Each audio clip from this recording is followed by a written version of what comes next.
Bonjour à tous. On accuse un léger retard. Normalement, on aurait dû commencer à 11h pile. Là, il est 11h30. Donc, le programme va se passer ainsi qu'il suit. La prière d'ouverture va se faire par le pasteur Ariane. Ensuite, on aura deux orateurs principaux. Maman Ostance et puis le pasteur Stevie William Debord.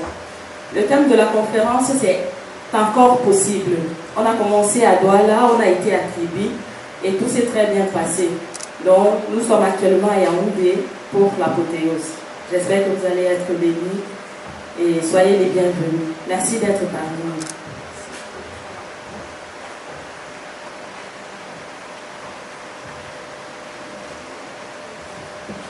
Alléluia. Bonjour bien-aimés, bonne arrivée parmi nous. Nous allons commencer la prière d'ouverture. Je suis le pasteur Ariane. Père, nous te bénissons, nous te célébrons, nous te louons, nous te rendons grâce. Merci Yahweh parce que tu as permis aux uns et aux autres d'être ici présents. Nous te recommandons ce moment. Saint-Esprit, viens régner, viens disposer les cœurs. Prends les commandes, Papa, pour la seule gloire de ton nom. Que ton nom soit élevé en ces lieux. Nous t'élèvons tes orateurs de ce jour, Père. Remplis encore davantage de gloire, Seigneur, et que l'atmosphère soit transformée maintenant. Que Jésus soit élevé et que toi seul tu sois Seigneur. Au nom puissant de Jésus que nous avons ainsi prié. Amen.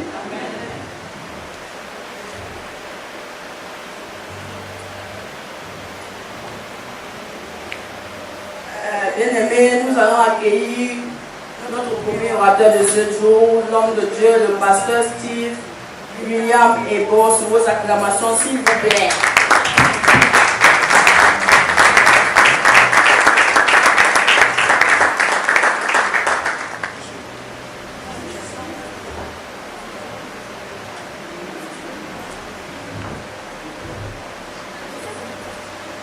Alléluia. Alléluia. Bien-aimés, soyez bénis ce matin au précieux nom de Jésus. Avant de poursuivre, on va prendre une ponctuation musicale. Alléluia. On va encore adorer ce matin qui dit déjà bonjour à tout le monde. Amen. Bonjour à tout le monde et merci du privilège que vous nous accordez de pouvoir vous parler et de pouvoir passer ce moment de partage ensemble. Alléluia. Et nous allons passer un moment agréable. Moi, j'en suis sûr. Je sais que lorsque tu partiras d'ici, tu seras une personne transformée. Alléluia.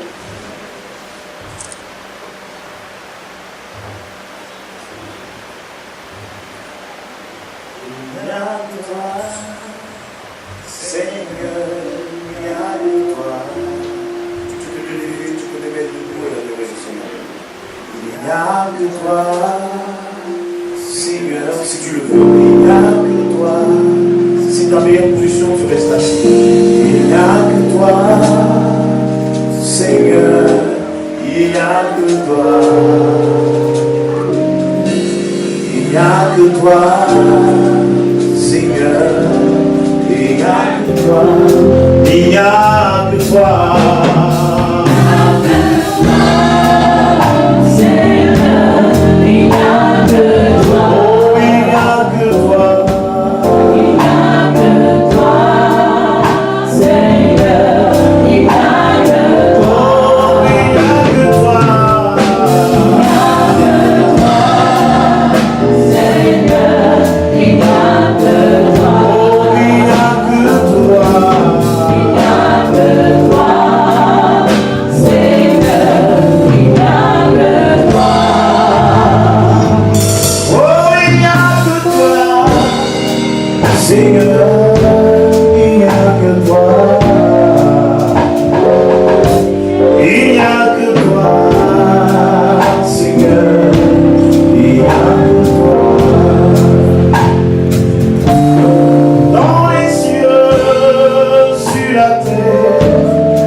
in my life.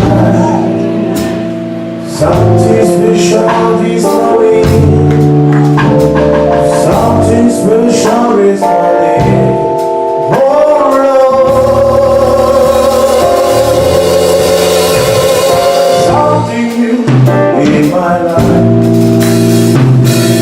Something new in my life. I need something new in my life. Oh Lord, something new. Something new in my life. Something new in my life. Something new in my life. Oh Lord, do something new in my life. Something new in my life. Something new in my life. Oh Lord. Oui, je le vois. Oui, je le vois. Assemblés parmi les peuples, assemblés pour l'adorer. Oui, je le vois. Oui, je le vois. Mes yeux vu l'agneau, le Seigneur sur son trône, il règne toujours. Oui, je le vois. Oui, je le vois. Oui, je le vois. Élevé parmi les peuples, assemblés pour l'adorer. Oui, je le vois. Oui, je le vois. Mes yeux ont vu l'agneau, le Seigneur sur son trône, il règne toujours. Il est présent. Il est présent. Élevé parmi les peuples, assemblés pour l'adorer. Il est présent. Il est présent. Mes yeux ont vu l'agneau, le Seigneur sur son trône, il règne toujours. Vaillant héros, vaillant héros, élevé parmi les peuples, assemblés pour l'adorer. Vaillant héros, vaillant héros, mes yeux ont vu l'agneau, le Seigneur sur son trône, il règne toujours.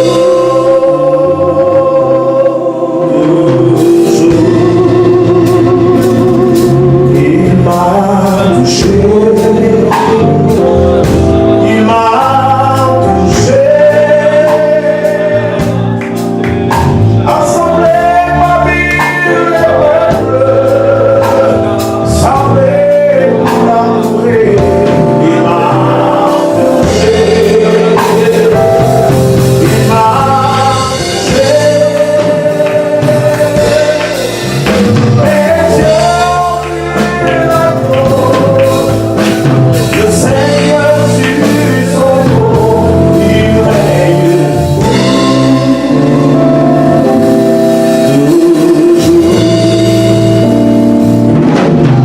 Elias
Je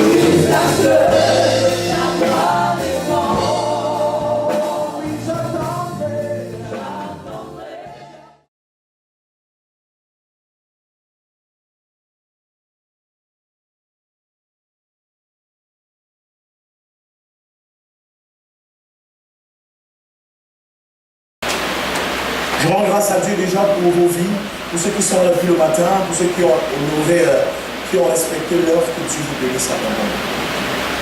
Et nous avons commencé cette aventure il y a de cela pratiquement 3 semaines déjà. Amen. On a commencé du côté de Douala. On était du côté de Douala le 28, je crois très bien. Le 28, on était à Douala. Amen. Ça s'est très bien passé. C'était fantastique. Alléluia. Après, on a poursuivi du côté de Crédit. À Crédit, c'était aussi très bien. Alléluia. C'était merveilleux. Nous continuerons aujourd'hui. C'est le même thème. Il y a même certains qui nous ont suivis à Douala, qui nous ont poursuivis à Crédit et qui sont encore avec nous ici aujourd'hui. En fait, mais c'est pour le même message, mais continuer avec ça. En fait, ils ont une certaine soif. Amen. Le même message, le message n'a pas changé. Ah, ça va? Le message n'a pas changé, c'est le même message qu'on va donner. Parce que bien évidemment, on se posait trop de questions en ce qui concerne la vie chrétienne aujourd'hui. Comment se fait-il que certains chrétiens sont épanouis, sont à l'aise et d'autres ne le sont pas? C'est quoi le problème? Est-ce que nous servons le même Dieu? Pourquoi certains sont frustrés dans la présence de Dieu et d'autres sont épanouis? Quand tu vois une jeune fille habillée avec c'est pas sa grève qui tombe ici, tu crois que ça c'est le démon, ça c'est le démon. En fait, on a un problème de conception et d'enseignement. Alléluia. C'est pourquoi notre thème est tout simple. C'est encore possible. C'est possible en grand 1 de connaître son identité d'enfant de Dieu. Qui est chrétien et qui ne l'est pas? 2. C'est possible d'avoir un mariage chrétien stable et être un modèle pour la société. Parce que l'Église, en réalité, est une vitrine. L'Église est un modèle. Alléluia. C'est nous qui inspirons le monde. Le monde doit prendre exemple chez nous. Mais depuis un certain temps, les divorces ont pris place dans l'Église. On constate aujourd'hui que les prêtres qui ont décidé au départ qu'ils ne se mariaient pas se retrouvent avec plus d'enfants que ceux qui ont décidé de se marier. Il y a donc lieu de s'inquiéter, de se poser les bonnes questions. Alléluia. Qu'est-ce que c'est que le mariage? Et comment est-ce que Dieu voit le mariage? Le mariage, c'est quoi? Et en grand 3, nous allons parler du chrétien et de l'entrepreneuriat. Amen. Parce que nous prions énormément, mais nous ne recevons pas. Nous prions énormément, mais nous sommes extrêmement pauvres. Qu'est-ce qui ne va pas? Qu'est-ce qui n'a pas marché? Amen. Est-ce qu'un chrétien doit entreprendre? Est-ce qu'un chrétien doit rester dans un cadre où il attend seulement que Dieu donne? Amen. Amen. Ne soyez pas frustrés ce matin. Mais je sais que vous serez frustrés par la parole. Parce qu'en fait, ça sera des choses suivantes que vous avez jamais entendues, ou alors des choses que vous avez négligées à la base. Amen. Je dis donc merci à mes frères et à mes soeurs qui nous soutiennent. Alléluia. Ce sont des personnes avec lesquelles j'ai grandi. Amen. Des personnes avec lesquelles j'ai grandi. Et chaque fois qu'on a lieu de pouvoir nous retrouver, on continue à glorifier le Seigneur. Et Dieu est béni. Amen. Alors, bien aimés, nous commençons avec le grand 1. J'ai pu présenter les gens parce que certains se sont bien présentés ici. Amen. Je ne suis pas venu seul, je suis venu avec mon épouse, comme vous le savez déjà, en jumelle. En jumelle, mais c'est moi qu'elle a un peu de l'avance que moi. Je suis en train de me battre maintenant, c'est pour la rattraper. J'y parviendrai. Avec Dieu, c'est possible. C'est encore possible. Comment dire?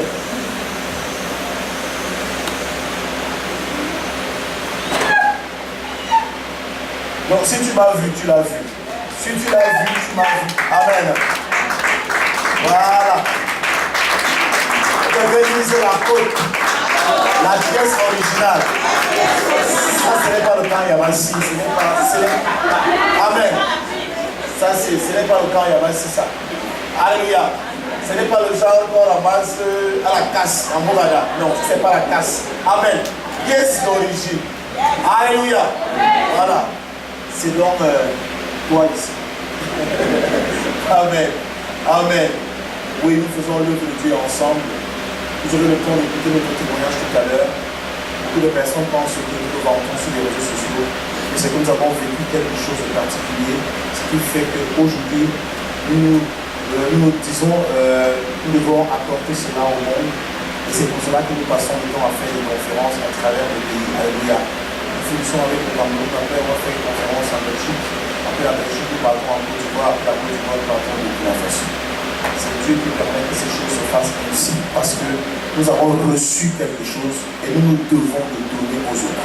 Parce que le monde attend ces différents témoignages. Amen. Elle aura le temps de pouvoir vous parler d'elle-même tout à l'heure. Amen. J'aime ton sourire. Amen. Ça c'est le suivi de la destinée. Amen. C'est maman Hortense, maman Edith Hortense Ego. Amen. Je suis venu aussi avec quelqu'un d'autre qui n'est pas avec vous aussi ici. Elle du côté de la Belgique, c'est mon pasteur. Bien, pasteur Arsène, elle est en Belgique. C'est elle qui dirige la maison de prière pour tous les peuples de la Belgique. Amen. Amen. Donc c'est elle qui s'occupe de l'église du côté de la Belgique. Alléluia. Alléluia. Voilà. Voilà. Ok, va t'asseoir. Que Dieu te bénisse. Mais elle est originaire du côté du sud. Donc Rémi. Amen. Et puis nous avons le pasteur Ariane. Viens alors ma fille. Elle se compte assez de elle est à Douala. Amen. C'est le pasteur Ariane. Elle est avocate de formation. Amen. Elle est avocat au barreau. Voilà, c'est lui qui dit comme ça. Donc voilà, c'est ma fille du côté de Douala. Alléluia.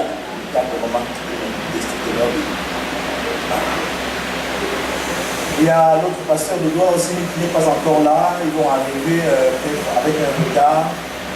Il y a beaucoup qui sont là. Il y a mes enfants qui nous soutiennent, qui travaillent avec nous depuis que nous avons commencé cette aventure. Alléluia. Certains sont à l'extérieur et n'aiment pas trop rester visibles. Ils travaillent dans l'invisible afin que les choses invisibles deviennent visibles pour vous. Alléluia. Amen. Donc voilà, c'est l'équipe qui m'accompagne depuis que nous avons commencé ce programme. Alléluia. Il y a beaucoup de filles qui sont là. Il y a Dorine qui est là. Amen. Et elle est ici à Yaoundé. Il y a d'autres qui ne sont pas là. Amen. Certains sont connectés. Que Dieu vous bénisse. Donc, bien aimés, nous allons commencer avec le grand 1. Connaître son identité d'enfant de Dieu. Qui est enfant de Dieu? Qui est enfant de Dieu? Comment es-tu devenu enfant de Dieu? Es-tu réellement enfant de Dieu? Nous allons écouter une histoire que chacun de nous aurait dû écouter avant même de s'engager dans cette aventure. Parce que nombreux abandonnent parce qu'en fait le départ n'a pas été bon. Toute maison qui n'est pas bâtie sur une bonne fondation est appelée à tomber. Alléluia. Même si après on a posé le marbre, si la fondation n'est pas bonne, elle va s'écrouler. C'est pour cela qu'il y a des jours où vous vous sentez fatigué, vous voulez même abandonner l'œuvre de Dieu. Vous voulez abandonner l'église. Vous voulez abandonner la prière. Pourquoi? Parce qu'en fait, le fondement n'a pas été bon. Amen. Nous allons ouvrir nos Bibles.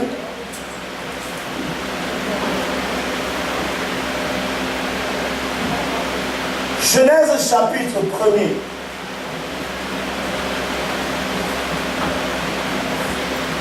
Genèse chapitre 1er.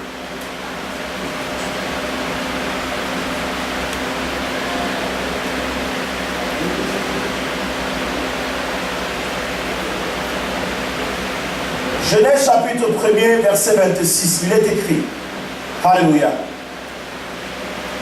Est-ce que tout le monde a sa Bible ici? Est-ce que tout le monde a sa Bible? Levez-moi un peu vos Bibles. Levez un peu vos Bibles. Mais ça, il n'y a pas de problème. Levez vos Bibles. Voilà. Waouh, tant de versions. Tant de versions. J'aime vos versions, j'aime vos différentes versions. Mais j'ai un problème avec la Bible. Amen. Moi, j'ai un problème particulier avec la Bible. Quand je regarde, je vois autant de versions, je comprends que, en fait, la Bible n'est pas la parole de Dieu. Aïe. En tout cas, il y a les glaçons. Si quelqu'un m'a la tête, on donne les glaçons. Amen. Quand je regarde autant de versions, on va tomber d'accord. Hein, Chris? On On va tomber d'accord. Quand je regarde autant de versions de Bible, je dis, mais sûrement la Bible n'est pas la parole de Dieu. Parce que s'il y a autant de versions, on ne sait pas qui est la bonne version. Si la Bible est dans la parole de Dieu, qui a donc la bonne version de parole de Dieu? Parce que s'il y a 15 versions, ça veut dire que chacun va dire que c'est ma version qui est la meilleure. N'est-ce pas? N'est-ce pas? Non, on n'est pas encore d'accord. Si la Bible était la parole de Dieu, on devait tous avoir la même version. Amen. Mais s'il y a une version, qui va être d'accord avec l'autre que c'est lui qui a la bonne version ou alors toi tu as la mauvaise version? Personne. C'est là où on va se tuer ici. Parce qu'on va dire, non, moi non, j'ai la bonne version. Non, c'est toi. Oh non, non, c'est Jérusalem. Non, non, non, non, c'est lui ce corps. Non, non, c'est lui machin. Non, non, non, c'est ceci. Ça veut dire qu'à la base, nous ne sommes pas d'accord. Alléluia. Et il y a un problème. Si nous ne sommes pas d'accord, ça veut dire qu'il faut qu'on trouve le problème. Amen. Ça veut dire que si on a plusieurs versions, ça veut dire que ceci n'est pas la parole de Dieu. Pourquoi? Parce que chaque version de Bible découle d'une étude d'une faculté de théologie. Amen. Chaque faculté de théologie met sur pied sa Bible. Et ce n'est pas fini, hein, c'est pas tout. Nous sommes à plus de 125 versions aujourd'hui. Amen. Et d'autres versions continuent de paraître. Qui aura dans la bonne version à la fin? Chacun va vouloir vendre sa version. C'est pourquoi prenez ce livre comme un livre de sagesse, c'est vrai, qui nous parle des témoignages de ceux qui ont expérimenté Dieu. Alléluia. Dieu est esprit. Dieu, ce n'est pas un livre. La parole de Dieu ne se lit pas, mais elle se médite. Mais la Bible se lit. Déjà, voilà la différence. Amen. La Bible se lit, mais la parole de Dieu se médite. Ça veut dire que toute personne qui passe sur la base de lire la parole de Dieu a déjà échoué. C'est pourquoi il faut lire ce livre avec l'esprit de celui qui a animé ceux qui ont écrit ce livre. Là, tu comprendras mieux la révélation qui est cachée derrière ce livre. Mais toute personne qui aborde ce livre de manière physique, tu ne recevras qu'une connaissance intrinsèque, une instruction qui découle d'un livre, mais ce n'est pas la pensée de Dieu. La pensée de Dieu est cachée derrière ses écrits. Et pour avoir réellement cette pensée, il faut que tu aies son esprit. Amen. C'est pour cela que l'apôtre Paul peut dire, la lettre tue, mais l'esprit vivifie. Est-ce qu'il est sûr que vous ne devez pas lire la Bible? Non, je vous dis, lisez-la, mais vous devez la lire avec l'esprit de Dieu. Pas d'esprit de Dieu, tu ne comprendras pas ce qui est ici dedans. Et c'est pourquoi, si la Bible est la parole de Dieu, est-ce que Dieu peut se retrouver à la maison d'un marabout? Dans la maison du charlatan. Mais comment les charlatans font pour avoir la Bible sur leur hôtel? Vous posez Dieu sur l'hôtel satanique? Est-ce qu'on peut poser Dieu chez les je sais pas, les rosicruciens? Mais il va détruire tout ça. Mais allez chez le marabout d'à côté là. Vous allez trouver qu'il a une Bible plus grosse que la vôtre. Amen. Vous allez trouver qu'il a toutes les versions de Bible. Alléluia. Vous allez trouver qu'il la lit même plus que vous. Les rosicruciens ont la Bible. Les francs-maçons ont la Bible. Ils vont donc avoir plutôt l'esprit. Je vous amène quelque part ce matin. Je ne sais pas si à ce point on sont bien tombés d'accord. S'ils ne sont pas d'accord, on va tomber d'accord tout ou tard. Amen. Amen. Alors, Genèse chapitre 1er, verset 26, il est écrit, quelqu'un peut lire. Oui, c'est dit tout ça. Genèse chapitre 1er, le verset 26, il est écrit. Puis Dieu dit, faisons l'homme à notre image, selon notre ressemblance, et qu'il domine sur les poissons de la mer, sur les oiseaux du ciel, sur le bétail, sur toute la terre et sur tous les reptiles qui rampent sur la terre. Amen. Est-ce qu'on peut bénir le Seigneur? Dis Amen tout simplement. Amen. Voilà. Puis Dieu dit, faisons l'homme à notre image, selon notre ressemblance, et qu'il domine sur les poissons de la mer, sur les oiseaux du ciel, sur le bétail, sur toute la terre et sur tous les reptiles qui rampent sur la terre. Si on lisait une autre version, on va trouver un autre français. On trouvera un autre langage, même si le fond se ressemble, paraît pareil. Amen. Excusez la tautologie. Même si le fond entre parenthèses est pareil, mais ce n'est pas la même chose. Alléluia. Ça veut dire qu'à partir de ce niveau, vous allez commencer à avoir des problèmes vous-même. Mais là n'est pas le souci. Notre souci, c'est de comprendre réellement ce verset. Ça veut dire que Dieu dit, faisons maintenant l'homme à notre image, à notre ressemblance. Alléluia. Lorsque Dieu le dit, est-ce que toi et moi on se ressemble? Est-ce qu'on se ressemble ici? Pourquoi on ne se ressemble pas? Est-ce qu'on se ressemble? Pourquoi vous avez peur comme ça là? Nous sommes venus échanger. Est-ce qu'on se ressemble? Comment il y a les oui, il y a les non. Qui a dit oui? Viens. Qui a dit non? Bon. Oui, non, mais. Bon, elle dit qu'on se ressemble. Est-ce qu'on se ressemble? Est-ce qu'on se ressemble? C'est ma personne, mais est-ce qu'on se ressemble? Amen. Bon, on se ressemble. Je trouve qu'on se ressemble parce que nous sommes faits à l'image de Dieu. Vous avez deux mains, j'ai deux mains. C'est pour ça que je dis qu'on se ressemble. Ce n'est pas au niveau des traits physiques, mais de la morphologie. D'accord. Acclamons pour elle. Elle dit qu'au niveau de la morphologie, on se ressemble. Ça veut dire qu'elle a déjà vu Dieu un jour. Vous comprenez? Parce qu'elle sait que Dieu a deux pieds, Dieu a une tête, Dieu a deux bras, Dieu a... C'est pour ça qu'elle dit que on se ressemble au niveau de la morphologie. Alléluia. Alléluia. Si c'est au niveau de la morphologie, j'ai aussi vu les gens qui naissent sans bras. J'ai vu ceux qui naissent même sans... Il n'a pas de jambes. Pas qu'on a coupé, mais il est né sans jambes. Estropié. Alléluia. J'ai vu les gens qui naissent avec une oreille. Mais Dieu dit, faisons l'homme à notre image et à notre ressemblance. Alléluia. Bien aimé, ce que je vais te dire ce matin, c'est que toi et moi ne se ressemblent pas. Quand tu dis le mot ressembler, en fait, elle essaie de philosopher. Amen. Elle essaie de pousser sa pensée. Mais là n'est pas le problème. Quand tu dis à quelqu'un qu'on se ressemble, on sait pourquoi tu dis à la personne que vous avez le même nez. Ah, tu ressembles à ma mère, tu ressembles à ma tante. Vous avez le même nez, vous avez les mêmes yeux. C'est souvent ça, n'est-ce pas? C'est ça, n'est-ce pas? Donc, prenons la chose de la manière la plus simpliste. Ne cherchons pas à compliquer. Alléluia. À la base, on ne se ressemble pas. Il y a des gens qui sont éclairs de peau. Excusez. La voiture rouge gêne le passage. Ok. Alléluia. Donc, bien aimé, au niveau de la ressemblance physique, toi et moi ne se ressemblent pas. Vous comprenez? On ne se ressemble pas ici. Même les Chinois qui, pour nous, se ressemblent, ne se ressemblent pas. Les Asiatiques, pour nous, qui se ressemblent en vérité, ne se ressemblent pas. Amen. Amen. Ça veut dire que si Dieu a dit, faisons l'homme à notre image et à notre ressemblance, et que des gens entre nous, on ne se ressemble pas, lequel de nous ressemble donc à Dieu? Si entre nous, on ne se ressemble pas, mais lequel de nous, ou lequel entre nous ressemble réellement à Dieu? Et on va se rendre compte qu'en fait, personne de manière physique ne ressemble à Dieu. Pourquoi? Parce que Dieu n'est pas physique, mais Dieu est spirituel.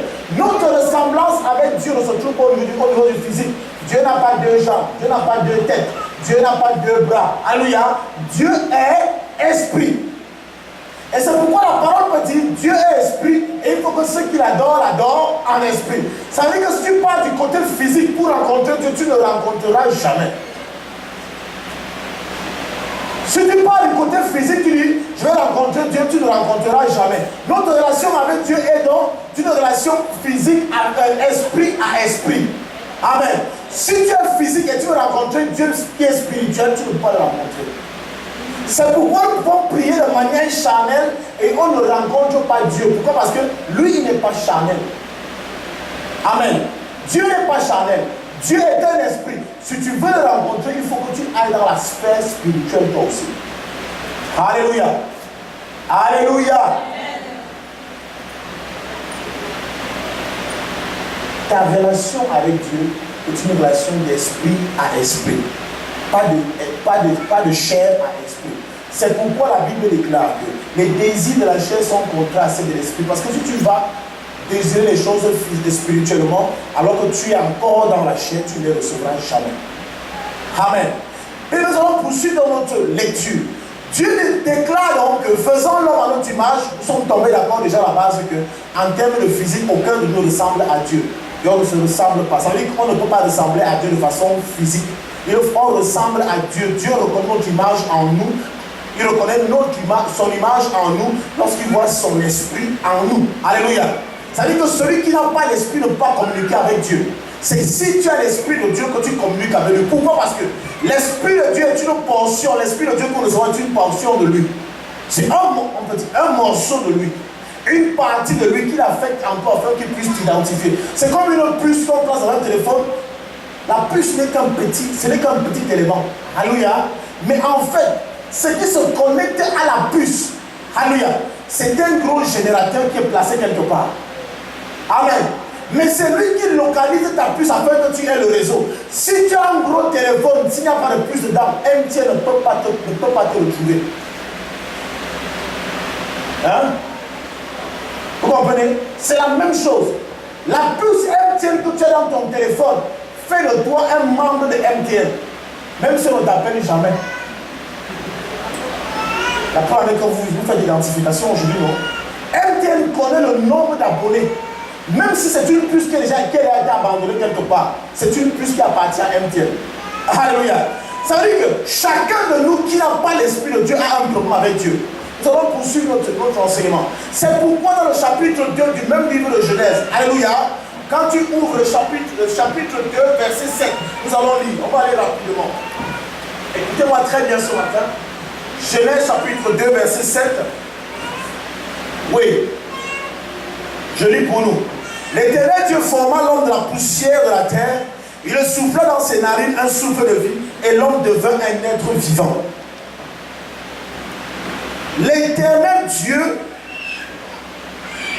forma l'homme de la poussière de la terre. Il souffla dans ses narines un souffle de vie et l'homme devint un être vivant. Bien aimé, l'homme est déjà formé. Mais il y a quelque chose qui lui manque afin qu'il soit considéré comme vivant devant Dieu. C'est son esprit. Écoutez-moi très bien. L'homme pouvait déjà marcher. L'homme pouvait déjà se mouvoir. Mais il lui manquait quelque chose. Dieu voit l'homme, mais il ne peut pas communiquer avec lui.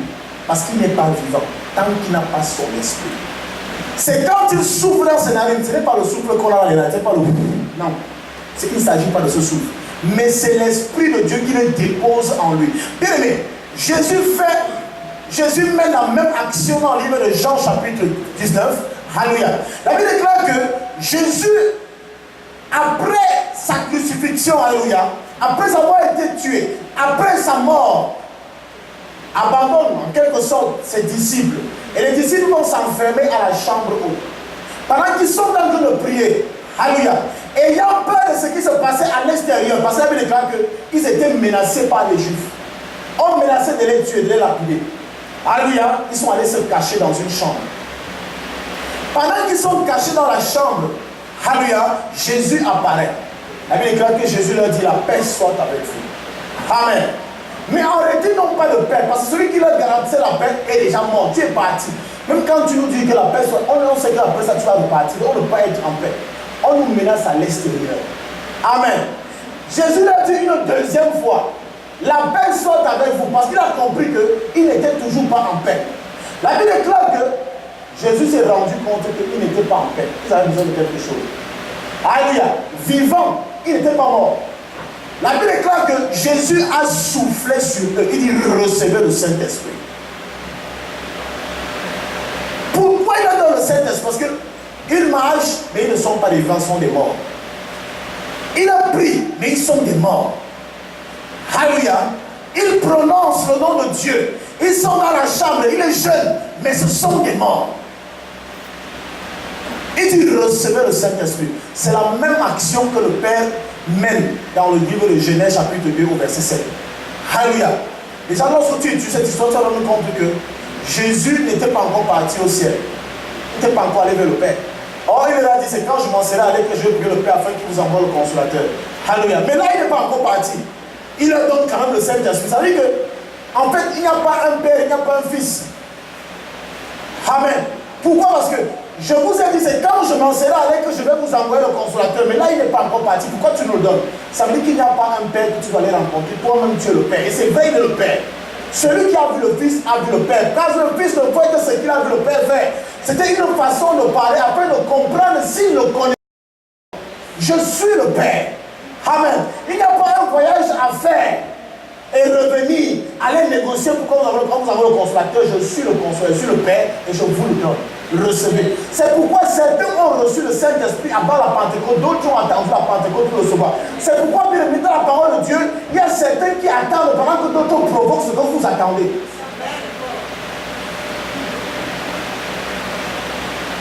Je vois les gens qui pensent être un jour. Non, nous ne sommes pas ceux qui projettent leur avenir. Nous sommes ce que nous sommes aujourd'hui. Parce que notre Dieu ne se conjugue pas au futur, mais il se conjugue au présent. Ce n'est pas que je serai riche, je suis riche. Ce n'est pas que je serai grand, je suis grand maintenant. Dieu ne parle jamais au futur. C'était une parenthèse. Alors Adam, tant qu'il n'avait pas l'esprit de Dieu, n'était pas en communion avec Dieu. C'était un mort. Même s'il marchait. Mais Dieu va souffler dans ses narines. Alléluia. Et Adam va devenir un être vivant. Il pourra désormais connecter, causer avec Dieu, échanger avec Dieu. Alléluia. Alléluia. Mais quelque chose va se passer. Dans le même chapitre, à partir du verset 15 au verset 17, nous allons poursuivre notre lecture. La Bible déclare ceci. L'Éternel Dieu prit l'homme et le plaça dans le jardin pour le cultiver et pour le garder. L'Éternel Dieu donna cet ordre à l'homme. Tu pourras manger de tous les arbres du jardin, mais tu ne mangeras pas de l'arbre de la connaissance du bien et du mal. Car le jour où tu en mangeras, tu mourras. Amen. Dieu donne une consigne à l'homme. Mange de tout, mais quant à cet arbre, si tu ne mangeras pas, le jour où tu en mangeras, tu mourras. Nous connaissons tous la suite. L'homme a mangé, oui ou non? L'homme a mangé, oui ou non? Voilà. S'il a mangé, Dieu revient-il sur sa parole? Est-ce que Dieu revient sur sa parole? Ça veut dire que le jour que l'homme a mangé, le jour où l'homme a mangé de cet arbre, de ce fruit, il est mort. Parce que Dieu a dit, le jour où tu en mangeras, tu mourras. Mais de quelle mort? Mais de quelle mort? Alléluia. Ce qui s'est passé en fait, lorsque Dieu crée l'homme à la base, il le crée avec un corps et une âme, sans son esprit. Amen. Amen. Tout comme un chien, tout comme un oiseau, tout comme un marguerite. Parce que le marguerite a un corps et une âme, mais le marguerite n'a pas d'esprit. Le serpent a un corps, le serpent a une âme, mais le serpent n'a pas d'esprit. Le chat a un corps, mais le chat a aussi une âme, le chat n'a pas d'esprit. Ça veut dire qu'à cet état de choses, l'homme était semblable à la bête. Amen. Mais ce qui vient faire la différence entre l'homme et la bête, c'est le jour où on lui accorde l'esprit de Dieu, la portion de Dieu. Amen. Et le jour donc, ça veut dire que pour être considéré devant Dieu comme un vivant, pour que Dieu t'appelle vivant devant lui, il faut que tu aies un corps, une âme et un esprit, c'est-à-dire son esprit. Le jour où Adam va donc pécher, le jour où Adam va donc manger, il dit plus qu'un jour que tu le feras, tu vas mourir. Amen. Quand tu manges, Dieu vient enlever ce qui faisait de l'homme un être vivant, il retire son esprit. Et l'homme redevient un être mort comme au départ, avant qu'il n'ait reçu le Saint-Esprit, l'Esprit de Dieu. Alléluia. C'est-à-dire que Adam est redevenu un être avec un corps et une âme, sans l'esprit. Amen. Pas étonnant qu'au chapitre 5 de Genèse, chapitre 5 du même livre de Genèse, au verset 3, la Bible déclare ceci. Vous allez lire quelque chose ensemble. Verset 3, Genèse chapitre 5. Adam, âgé de 130 ans, engendra un fils à sa ressemblance selon son image et lui donna le nom de Seth. Pourquoi cette clarification? Pourquoi cette précision? Adam qui avait au départ été créé à l'image et la ressemblance de Dieu.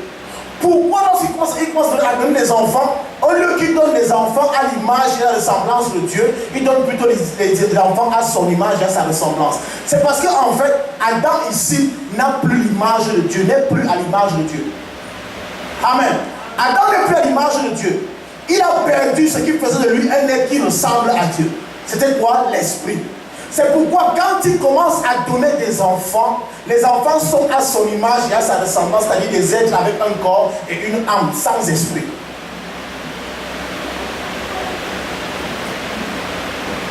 Est-ce que quelqu'un est avec moi ce matin? Ils n'ont pas d'esprit. Seth n'a pas d'esprit. Seth n'a aucune connexion avec Dieu. Seth ne connaît pas Dieu. Seth ne peut pas causer avec Dieu. Alléluia. Il entend parler de Dieu, mais il ne connaît pas.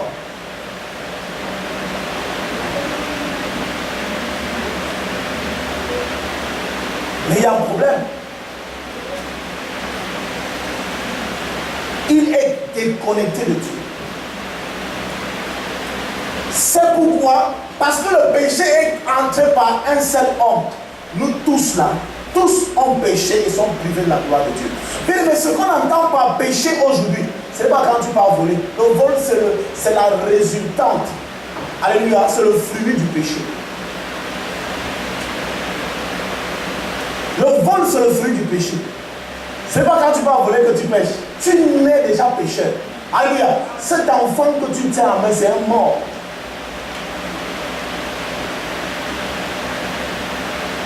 Pourquoi? Parce qu'en réalité, les méchants sont pervertis depuis le sein maternel. Ça veut dire que ce n'est pas quand tu arrives sur cette terre que tu commences à pécher. Tu es déjà pécheur parce que Adam est ton ancêtre. Amen. Toute personne qui naît, tu nais mort. Corps et âme, tout simplement, sans esprit. Alors la première question qu'on peut se poser ici, si tu es mort, quelle vie peux-tu donner à Dieu? Quelle vie peux-tu donner à Jésus? J'ai donné ma vie à Jésus. Quelle vie tu n'en avais pas? Puisque tu étais un mort. Alléluia. La vie se trouve en Jésus. Ça veut dire que tu n'as aucune vie. On n'a pas de vie quand on vient sur terre. Nous sommes morts. C'est Jésus qui a la vie. Alléluia. La Bible nous enseigne que nous remettons notre mort sous quai à Dieu, à Jésus, et Jésus nous donne sa vie Zoé. Celui qui n'a pas l'esprit n'a pas Dieu. Amen. C'est quand tu as l'esprit que tu as Dieu. C'est quand tu as l'esprit que tu es vivant. Si tu es né donc, si tu es donc né d'un mort, tu es mort. Peu importe ton âge, peu importe ton appartenance, peu importe ce que tu peux faire à ce que tu es mort. C'est pas parce que tu pries, pas parce que tu es jeune, que tu es vivant. Alléluia. Selon Dieu, tu es mort. Parce que tous ont péché, sont privés de la gloire de Dieu. Mais on a péché quand?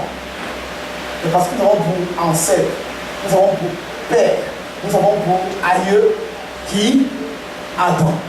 C'est Adam qui nous a introduits dans le péché. C'est pourquoi l'histoire de Dieu, quand on parle de Satan et tout ça, beaucoup de personnes ont cru que ça concerne seulement les chrétiens. Non, c'est l'humanité tout entière. Alléluia. C'est tous les hommes sur la surface de la terre. Satan n'a pas un problème avec les chrétiens, un problème particulier avec les chrétiens. Encore moins avec les musulmans. Ce n'est pas un problème avec les bouddhistes, c'est un problème avec l'homme. Satan déteste l'homme, il ne déteste pas le chrétien, il déteste l'homme. Ça veut dire que si tu es homme avec grand H, Satan te déteste. Pourquoi? Parce qu'il est descendu sur terre avec animé d'une grande colère. Alléluia. Il dit, je descends vers l'homme que tu as aimé, pas vers le chrétien que tu as aimé. Je descends vers l'homme que tu as aimé. C'est lui que je parle corrompre, je parle de Dieu. Et ce n'est pas l'affaire des chrétiens. Donc ne faites pas de cela votre affaire. Amen. C'est une affaire de tous. Tous ont péché et sont privés de la gloire de Dieu. Mais qu'est-ce qu'il faut faire maintenant pour revenir à Dieu? Si tu es donc né de nouveau, si tu es donc enfant de Dieu, si tu as donné ta vie à Jésus, le tout n'est pas de donner, il faut qu'il accepte aussi. Parce qu'il y a des cadeaux qu'on fait, qu'on n'accepte pas. J'ai donné, est-ce qu'il a accepté? Amen. J'ai donné, est-ce qu'il m'a dit qu'il a accepté? Alléluia. Alléluia. Ah. Je peux donner, mais dis non, je ne veux pas. Est-ce qu'on accepte tous vos cadeaux? Il y a des cadeaux empoisonnés.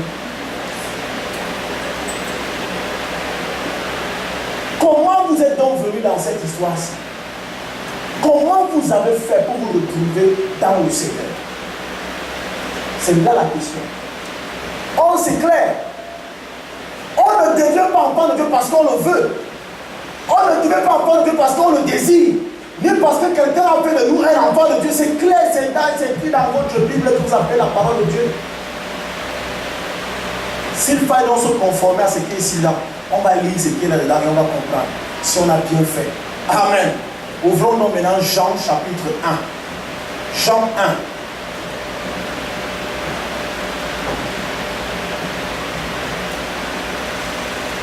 Jean 1.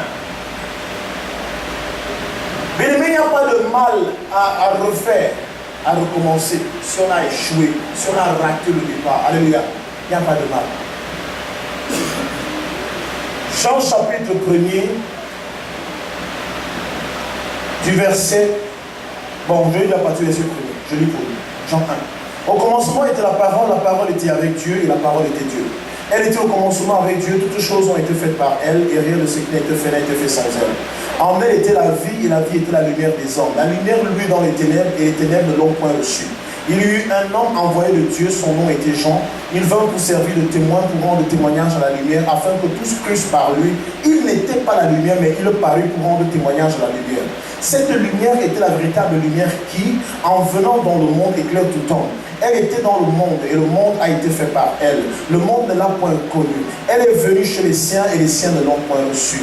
Mais à tous ceux qui l'ont reçue, à ceux qui croient en son nom, elle a donné le pouvoir de devenir enfants de Dieu. Lesquels sont nés non du sang, ni de la volonté de la chair, ni de la volonté de l'homme, mais de Dieu. Qui connaît ce texte ici? Qui a déjà lu ce texte? Voilà. La Bible est claire, la parole que nous lisons donc, voilà que nous méditons aujourd'hui. Alléluia, le texte que nous lisons est clair.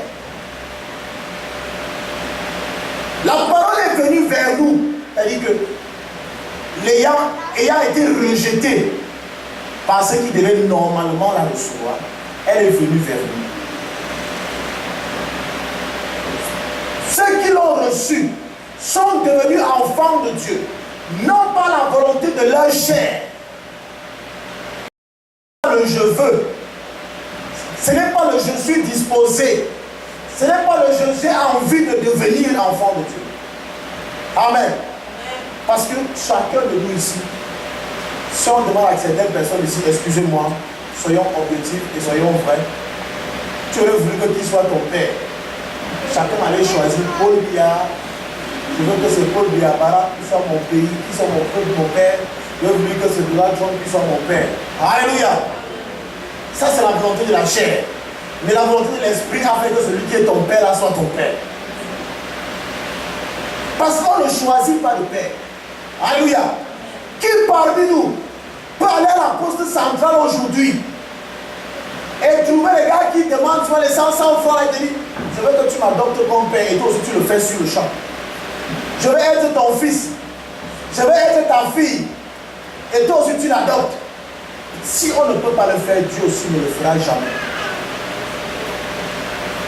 On ne s'improvise pas dans la maison de quelqu'un. Amen. Je ne peux pas dire, même comme je t'aime beaucoup là, je ne peux pas dire que deviens maintenant là ma mère. Tu as dit mon frère, je t'aime beaucoup aussi. Mais quand je fais l'étude de faisabilité et je regarde les moyens que je dispose, je ne suis pas prêt à adopter un enfant là maintenant. Alléluia. Comment ça peut se passer ainsi? Notre relation avec Dieu est une relation d'un mariage. Alléluia.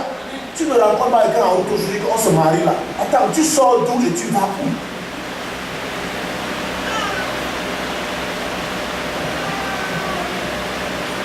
L'étude de faisabilité.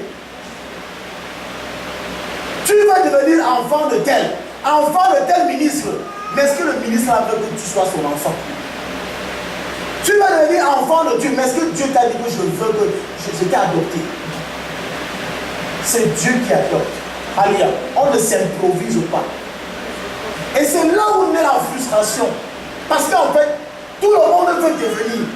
Bien aimé, la relation avec Dieu, et par exemple les ministres du culte, amen.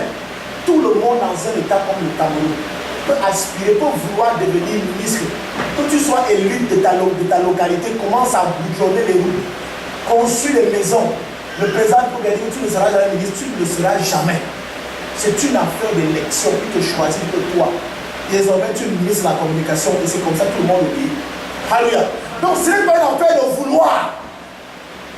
C'est parce que je veux que je devienne ministre. C'est parce que je veux que je devienne pasteur. C'est parce que je veux que je devienne chanteur. Amen. On ne devient pas chanteur, mais on est chanteur.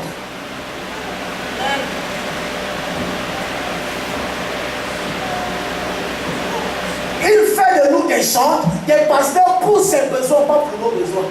Oh, nous devenons des pasteurs juste pour nos besoins. Nous devenons des prophètes pour nos besoins. Nous devenons des chanteurs, des musiciens pour nos besoins. Oh non, c'est pour son besoin. Alléluia. Nous trouvons notre satisfaction dans la satisfaction du cœur de Dieu. Si le cœur de Dieu est satisfait, alors nous aussi nous sommes satisfaits. Tant que son cœur n'est pas satisfait, nous ne serons jamais satisfaits. Ça veut dire que j'existe parce que Dieu est. Alléluia. Alors, bien aimé, ce n'est pas par la volonté de la chair qu'on devient enfant de Dieu. Ce n'est pas par la volonté de l'homme. Mais qui veut donner leur vie à Dieu là? Mais qui veut donner leur vie à Jésus? Vous vous levez aussi dans la salle, vous avancez. Vous êtes surpris qu'un an après, les choses commencent à changer dans votre tête. Vous ne comprenez plus rien. Pourquoi? Parce que vous priez, mais les choses ne changent pas. Vous êtes entré dans la maison de Dieu alors qu'il ne vous attendait pas.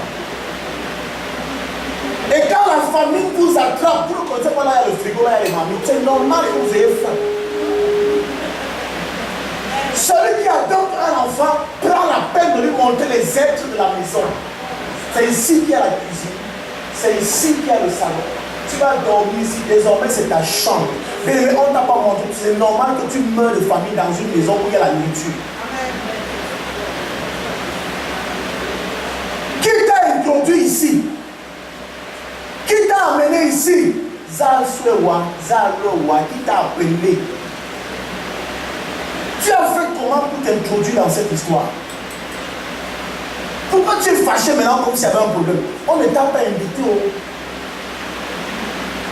On ne t'a pas appelé. J'ai le je m'invite que toi-même tu as fait là. C'est le je m'invite, tu t'es invité.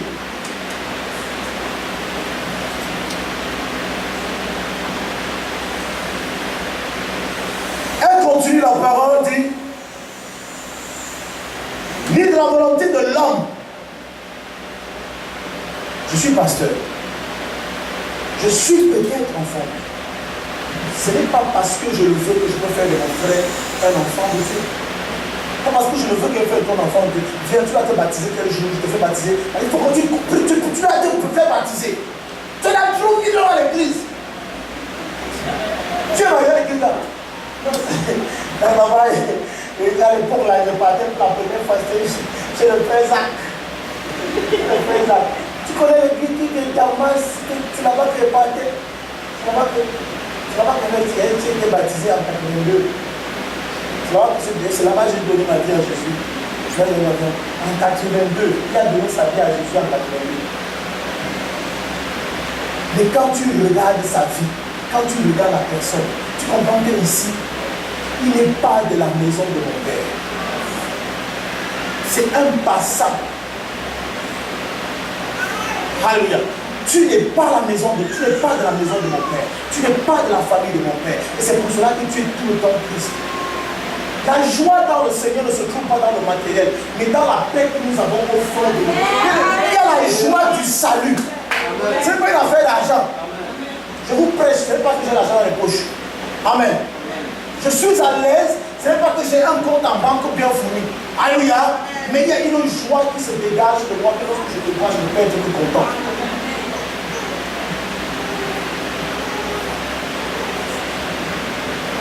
Comment es-tu devenu enfant de Dieu? On a vu que tu n'avais pas de vie. Donc tu ne peux pas donner la vie à quelqu'un. Tu espères seulement qu'on te la donne.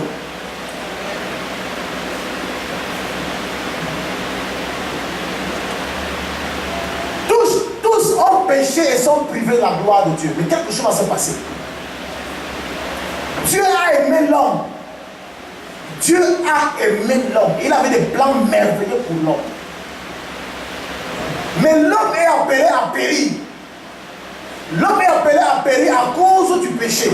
Parce que tous ont péché et sont privés de la gloire. Aucun ne verra la gloire après. Dès que tu meurs, c'est que c'est fini. Il n'y a pas qu'il y a une gloire après. À cause de quoi? Du péché. Mais est-ce que je vais laisser l'homme que j'ai aimé mourir comme ça? Est-ce que je vais laisser l'homme que j'ai fait à mon image et ma ressemblance partir comme ça? Non, il faut que je fasse quelque chose. Alléluia. Alléluia. Il dit, il faut que je trouve une solution moi maintenant. Il faut que je fasse quelque chose. Parce que je sais que pour la question de l'homme pasteur, qu'est-ce que je dois donc faire? Est-ce qu'on va tous mourir comme ça? Oui, vous allez tous mourir comme ça, mais il y a une solution. Il y a quelqu'un, il y a une solution. Dieu a prévu quelque chose. Lorsqu'il commence, il dit, voilà l'homme que j'ai aimé.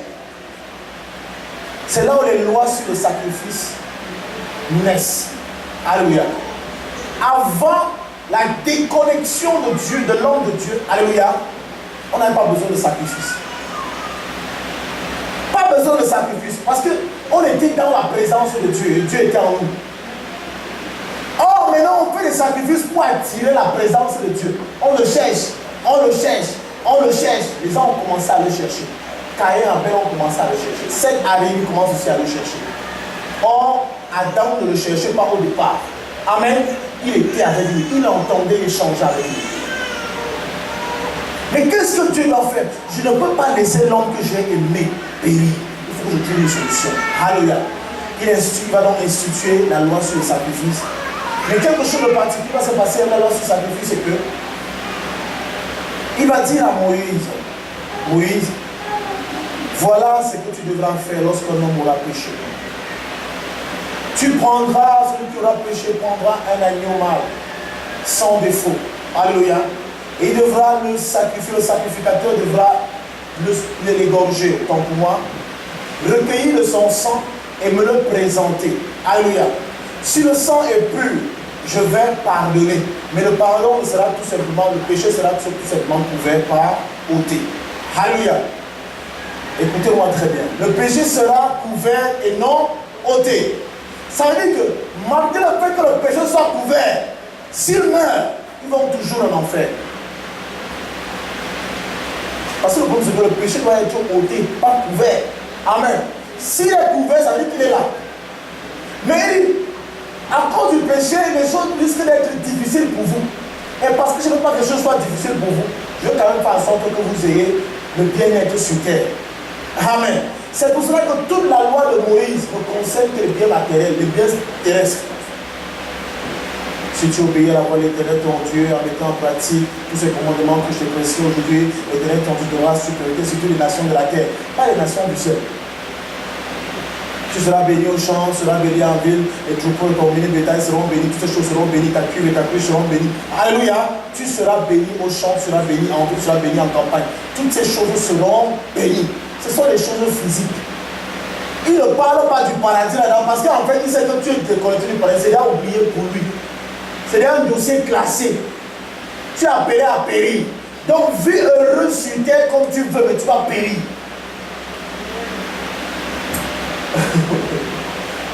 C'était difficile. Ils vont continuer les sacrifices parce que, vous savez, on aime le bien-être. Qui n'aime pas être bien ici? On va faire les sacrifices. Il y aura les riches. Les Salomon seront riches. Les David seront riches. Tous ces rois seront riches. Alléluia. Mais ce qui est sûr, après leur mort, là, tout c'est l'enfer. Tu as beau prier, jeûner, c'est l'enfer. Là où ça dérange souvent, c'est quand je dis que même Ézéchiel, Jérémie, tous les gens que vous connaissez, tous les prophètes de l'Ancien Testament, là, tous enfer. Malgré le fait que Élie t'a menacé les prophètes de Baal, c'est l'enfer qui t'attend. Parce que ton péché n'est que couvert, n'est pas ôté. Élie. Alléluia. Bien aimé, comment expliquez-vous? On va arriver là. Tous ont péché et sont privés de la gloire de Dieu. Vous aurez l'argent sur terre, vous aurez les biens sur terre, les enfants sur terre. Mais sachez qu'après cela, quand vous mourrez, vous partez en enfer. À cause de quoi? Parce qu'il y a péché. Mais j'ai péché quand? Celle qui a péché, c'est son sang qui coule dans tes veines. Amen. Bien aimé, Dieu va donc dire à Moïse, bâtis mon tabernacle. Quelqu'un dit tabernacle. Quand il bâtit le tabernacle, il donne les dimensions à Dieu, il donne les proportions à Dieu, il donne les consignes à Moïse, autant pour moi. Amen. Il dit, voilà comment tu vas diviser le tabernacle. Tu feras la cour extérieure, les parvis, le lieu saint et le lieu très saint. Entre le lieu très saint et le lieu saint, tu vas mettre un rideau. Le sacrificateur qui prendra le sang des sacrifices devra s'introduire dans le lieu très saint. Alléluia. Dans le lieu très saint. S'il est sale, quand il dit sale, ce n'est pas une affaire de poussière ou de boue. Même s'il transpire, tu meurs à l'intérieur. C'est la sueur. C'est pourquoi même les tissus étaient choisis.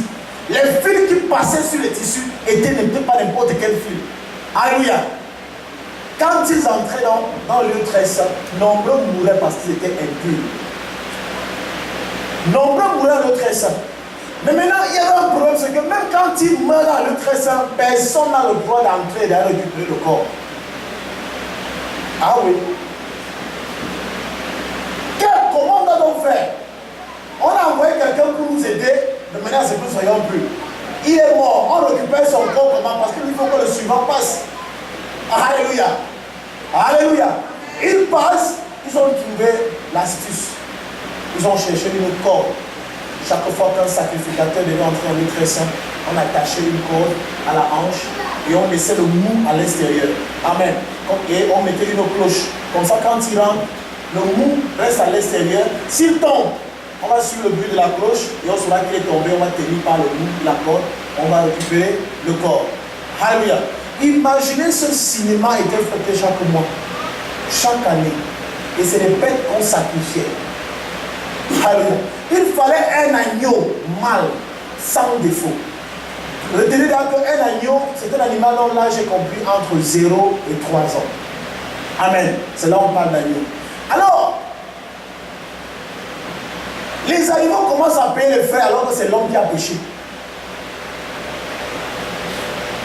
Pourquoi les animaux doivent payer le prix alors que c'est l'homme qui a péché? C'est l'homme qui a péché. Il faut que ce soit l'homme qui soit aussi sacrifié pour que les hommes soient libérés, pas les animaux. Déjà, ça devenait difficile. Qui parmi vous a un agneau ici chez lui? Ça veut dire que si on vous le demandait, on allait périr chaque jour. Les choses de l'Ancien Testament sont difficiles. Il fallait avoir la peau de dauphin. Tu n'as même pas encore vu la peau de lapin, on t'amène à un dauphin. Tu n'as même pas encore vu le dauphin. Alléluia. Vous comprenez donc que l'homme était dans des sérieux problèmes. Amen.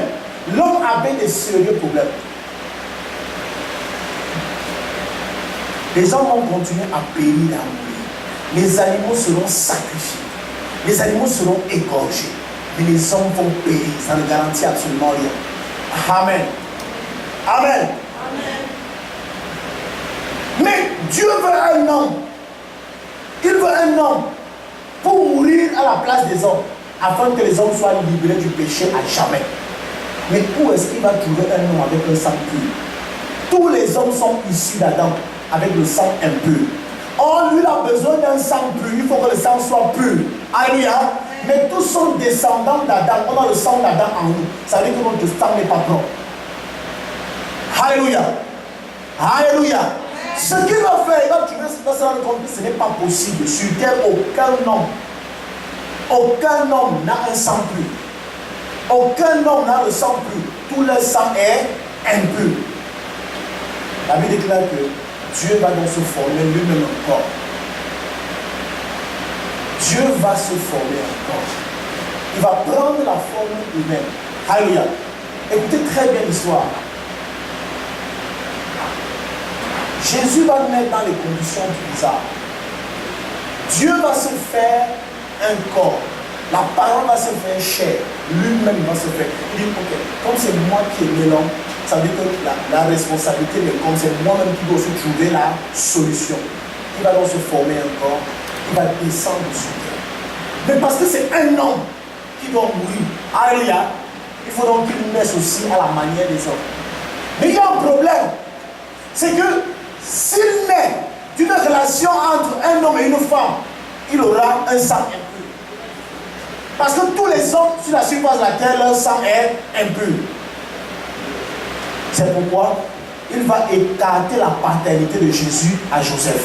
Il met Joseph de côté. Pourquoi? Parce que chaque fois qu'on cherche l'ADN de l'enfant ou du père, de l'enfant, on cherche, on trouve l'ADN du père, n'est-ce pas? L'enfant ne porte que le sang de l'enfant ne porte que l'ADN de son père. Ça, vous le savez au moins. Vous le savez? Ça veut dire que si Jésus naît avec le sang de Joseph, son sang sera impur et son sang ne pourra pas faire le sacrifice. Amen. Jésus va naître sans père. Ça veut dire que le sang de Jésus porte l'ADN de Dieu et non l'ADN d'un homme. Amen. La deuxième chose, c'est que vous avez dit, mais il a quand même, sa mère était quand même Marie. Vous-même, vous le savez. Qu'une femme peut être séropositive, mais donner un enfant séronégatif. Pourquoi? Parce que l'enfant, le sang de l'enfant n'est pas en contact avec le sang de la mère. Parce que l'enfant est protégé par un placenta. Alléluia. Il n'y a pas de contact entre le sang de l'enfant et le sang de la mère. Alléluia. Ça veut dire que les hommes même savent que cela est possible. Lorsque Jésus va donc naître, il n'aura pas le sang des hommes. Alléluia. Son sang est donc pur. Autre chose, c'est l'agneau qui était sacrifié. C'est l'agneau qui était immolé. Jésus vient mourir aussi comme un agneau. Il est inadmissible, impossible qu'il naisse dans un hôpital. Il ne peut pas naître dans une clinique. Il ne peut pas naître. Il ne peut pas être accouché par une sage-femme. Amen. Il faut qu'il naisse au milieu de ses semblables. C'est pour cela qu'il naît à la crèche. Et le premier cri que Jésus entend, c'est mais, parce que c'est ceux de sa race. C'est un agneau. Tu viens mourir comme un agneau. Et bien c'est l'agneau qui a toujours dit, mais depuis Genèse, même, dites-vous, attends, où est-ce que Dieu a pris les peaux de bêtes qu'il a couvert Adam et Ève avec? L'agneau a toujours été utilisé depuis la Genèse. Amen. Ce n'est pas un premier, ce n'est pas un nouveau rite. Ce n'est pas un rite nouveau. Ça a toujours existé. Alléluia. Il vient mourir comme un agneau. Il faut qu'il naisse au milieu de ses semblables, des agneaux. Amen. Et quand il naît, Jésus va passer son temps. 1 an, 2 ans, 3 ans, 4 ans, 5 ans, 6 ans, jusqu'à 30 ans, on ne parle pas de ton ministère. Pourquoi? Pourquoi ne parle pas du ministère de Jésus pendant 30 ans? Mais c'est à partir de 30 ans qu'on parle de son ministère. On parle du ministère de Jésus à partir de 30 ans parce qu'en fait, c'est à l'âge de 30 ans que le premier homme a reçu péché. Lorsqu'Adam pêche contre Dieu, il a l'âge de 30 ans. Amen. Adam n'est pas né comme toi et moi, c'est-à-dire un enfant qui a grandi. Alléluia. Adam n'a pas grandi. Adam a été formé. Un homme. Moi, vous me regardez comme ça. Est-ce qu'un enfant a des désirs d'avoir une aide? Il me faut une aide. Je me sens seul dans le jardin. Il me faut aussi une aide comme semblable à moi. J'ai vu tous les aides. Si je prends un bébé comme celui-là, je le place ici, il sera pour cet en couple ou pas? Il va justement les gens qui passent. On peut donner à un enfant, dire que donne les noms ici, donne les noms. Donc tu vas nommer. Dis, toi je t'appelle chèvre, toi tu es bouc, toi je t'appelle mangouste, toi je t'appelle ceci. C'était un homme bâti déjà formé, 30 ans. Amen. Et c'est pour ça qu'il a des désirs de femme. Ils se sentent seuls. Je suis seul. J'ai besoin d'une aide semblable à moi. Et Dieu dit, l'homme ne sera pas seul. Alléluia.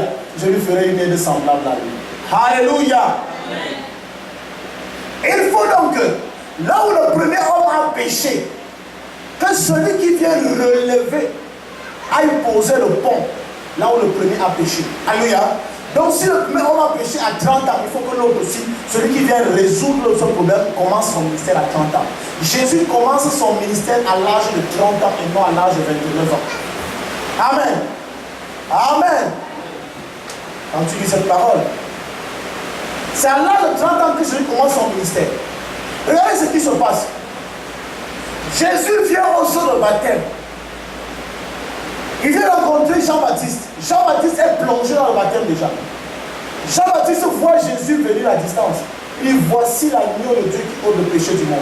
Attends, un homme vient, mais lui voit l'animal. Tout le monde voit l'homme, mais lui il voit l'animal, il voit un agneau. C'est parce que Jean-Baptiste avait la vision spirituelle.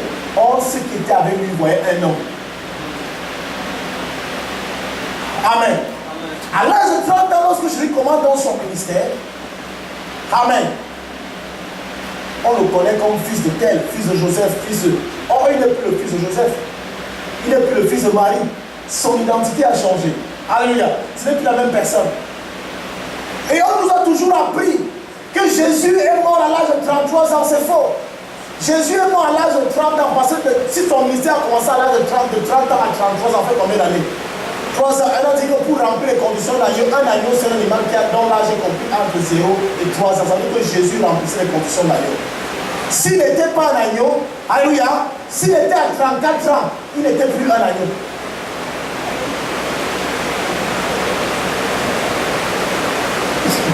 Ferme la bouche, quelle est mouche. Alléluia. Jésus était donc, Jésus remplissait les conditions d'agneau. 0 à 3 ans. Il a commencé à 30 ans. 30 à 33, ça fait combien? 3 ans. Il était un agneau.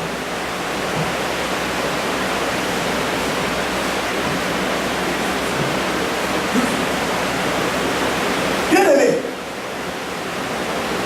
vous allez comprendre quelque chose qui se passe avant que Jésus ne meure. La Bible déclare que pendant qu'il est au mont des Oliviers,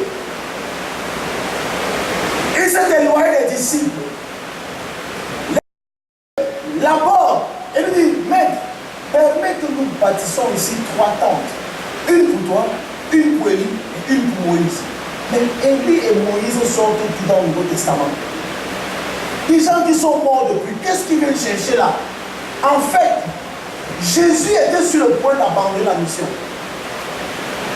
Il était sur le point de dire, je ne peux plus. Père, ce n'est pas ce que l'on s'est dit. Je ne peux plus. Et que tu vas seulement poursuivre. Alors, les anciens, les patriarches viennent de rencontrer. Ils disent, non, si tu ne meurs pas, si tu n'accomplis pas cette mission, nous aussi, malgré le fait que nous ayons travaillé pour Dieu sur terre, notre péché est seulement couvert, il n'est pas ôté. On va tous périr. Donc continue, ne va pas finir la mission à Jésus. Va finir cette mission. Si tu ne l'accomplis pas, nous périssons. Élie dit, mais j'ai battu, j'ai dompté les prophètes de Baal. Mais non, n'essaye pas de me faire ce que tu veux faire. J'ai montré à ces gens comment j'étais puissant sur terre. Il est inadmissible qu'au dernier jour, parce que tu refuses la mission, on se retrouve tous dans la même position. Imagine les gens que tu passes le temps en guélo aujourd'hui qui ne sont pas chrétiens. Ils ne sont pas enfants de Dieu. Parce que tu as cru, tu prêches, tu montes, tu descends, et puis demain vous le trouvez à l'enfer. Non seulement la punition que Dieu a prévue pour vous tous sera là, mais la punition que le fait les coups de poing que tu leur donnes chaque nuit, j'envoie le feu, j'envoie le feu. Chez eux, ça ne sera pas la sclère, ça sera le contraire. Tu vas recevoir des coups de poing. Donc, Élie dit, tu ne peux pas abandonner. Tu ne peux pas arrêter la mission, la continuer seulement si tu ne meurs pas ici. Nous, on ne peut pas te laisser tranquille. Ils sont venus plaider, maître, va mourir. Ce n'est que ta mort ici qui va nous sauver. Ce n'est que ton sacrifice qui va nous sauver. Ce n'est que ton sacrifice qui va nous libérer. Je peux voir Jérémie, je peux voir Ézéchiel, je peux voir Joël, je peux voir Michée, je peux voir Zacharie, je peux voir tous ces grands prophètes plaider. Pardon. Que le type ici, il n'y a pas les gens pour supporter. Il n'y a pas l'équipe de support. Encourager le type ici qui n'arrête pas. Tu vas seulement aller mourir. Pardon, vas-y, pardon. Supporte. C'est rien, hein, c'est rien, support. C'est rien, c'est un petit clou qu'on va te mettre, c'est rien. C'est rien. Vous dites que c'est rien, vous me verrez. Non, vas-y seulement. Alléluia. C'est pourquoi il veut transpirer et sa sueur se transforme en sang. En sang. La Bible déclare que Jésus va accepter d'aller sur la croix. Quand il va sur la croix, ce n'était pas le but. Le but n'était pas que Jésus fasse le miracle. Le tout n'était pas que Jésus meure. Le tout n'était pas que Jésus aille sur la croix. Le tout était que Jésus, en tant que souverain sacrificateur, aille dans le lieu très saint et qu'il ressorte vivant. Pourquoi? Parce que les sacrificateurs entraient dans le lieu très saint et ils mouraient. Quand ils mouraient, ça veut dire que le péché n'était pas ôté. Celui qui est venu faire le sacrifice était encore condamné. Alléluia. Mais il fallait qu'il entre. S'il entre et il ressort, alors celui qui est venu faire le sacrifice, ça veut dire qu'enfin son sacrifice est agréé. Il est quelqu'un de pur. Ça veut dire que Jésus pouvait donc marcher sur les eaux. Jésus peut multiplier les pains. Je peux donner des sandwichs avec le café. Il peut faire ceci. Il peut faire cela. Il peut donner les mariages. Il peut donner les visas. Il peut donner les costumes. Il peut donner les voitures. Mais ce n'est pas tout. Il fallait qu'il meure. Mais quand il ne fallait pas seulement qu'il meure, mais qu'il ressuscita. Si Jésus ne sortait pas de la tombe, s'il ne ressortait pas du lieu très saint, le sacrifice n'était pas agréé. On allait toujours être condamné jusqu'aujourd'hui. Bien aimé, quand tu écoutes ce récit, tu crois que tu peux rencontrer quelqu'un en route un jour et tu dis, en fait, Jésus t'aime, donne ta vie à Jésus. Et c'est tout là. Et c'est tout là. Ce que je viens de prendre la peine, peut-être en 1 heure, de vous expliquer. Je n'ai même pas tout dit. Amen. Toi, tu penses que quelqu'un, tu dis que donne ta vie à Jésus, tu vas devenir enfant de Dieu. Facile comme ça. Jésus, c'est qui? Il sort d'où? Il vient d'où et il va où? Jésus est la réponse à un problème qui s'est posé. Jésus est la solution à un problème qui s'est posé. Amen. Donc tu ne peux pas rencontrer quand tu donnes ta vie à Jésus, ça sera trop facile. C'est pour cela que la Bible déclare que lorsque l'apôtre Paul allait évangéliser, il commençait par Moïse et les prophètes avant la terre de Jésus. Alléluia. C'est un processus. Il faut connaître cette parole. Parce que pour croire en Jésus, il faut que tu comprennes d'abord ce qui s'est passé avant Jésus. Il faut que tu connaisses ce qui s'est passé avant Jésus. D'où est-ce qu'il sort? Amen. Amen. Qui a suivi l'histoire ici qui lève la main?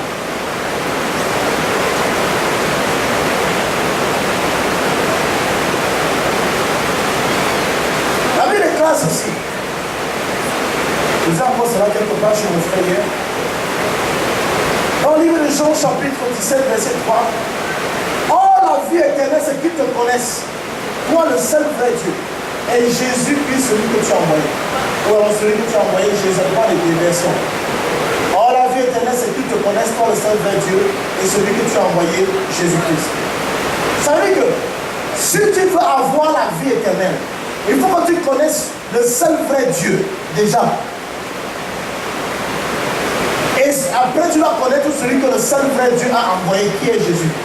Tu ne peux pas commencer par connaître déjà Jésus. C'est impossible. Amen. On connaît Dieu par sa parole. On ne connaît pas Dieu par Jésus. Jésus est la parole, mais il faut commencer au commencement. Amen. Au commencement, il y a une histoire.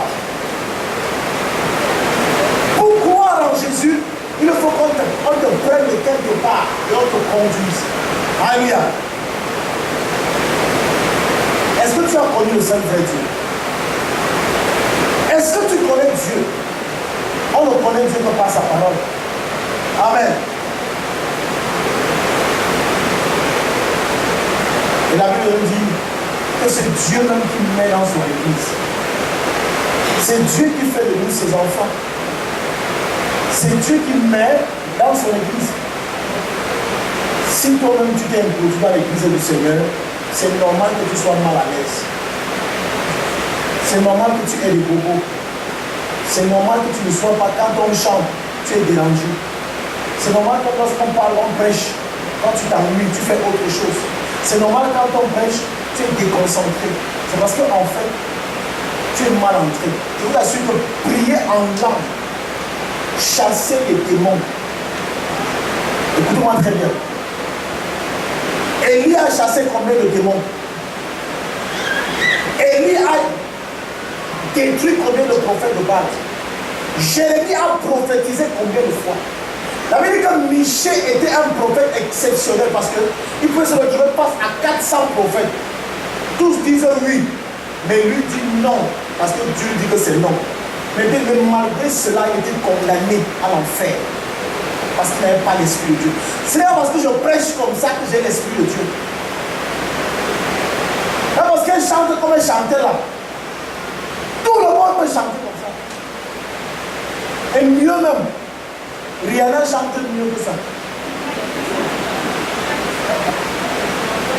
Tu as combien d'albums chrétiens chez toi? Tu as combien d'albums mondains? On va se faire la comparaison toi-même chez toi. En fait, tu n'as pas d'album mondain parce que c'est ton jeu. Non, c'est parce qu'en fait, tu aimes écouter la bonne musique.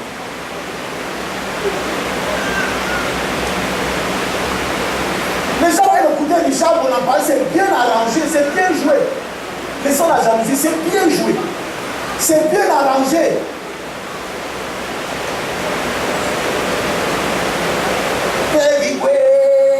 Igwe, et puis quoi? Igwe, quoi?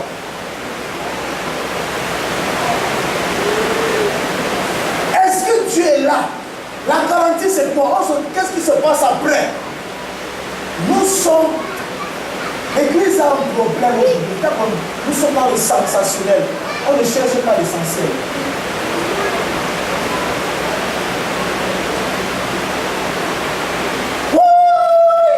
Quand les gars chantent, aïe! Le Saint-Esprit aime l'anglais, je vous dis ça. Le Saint-Esprit aime l'anglais. Vous avez déjà tout fait. Vous avez déjà introduit, parce que vous avez l'anglais. Même le Igbo, vous avez introduit même dans votre truc. Le Igbo, vous ne comprenez pas ce qu'on dit. Igwe, Igwe, Igwe. Un groupe américain, Igwe, Igwe. Chante dans ta langue. Dieu va aussi comprendre ce langue.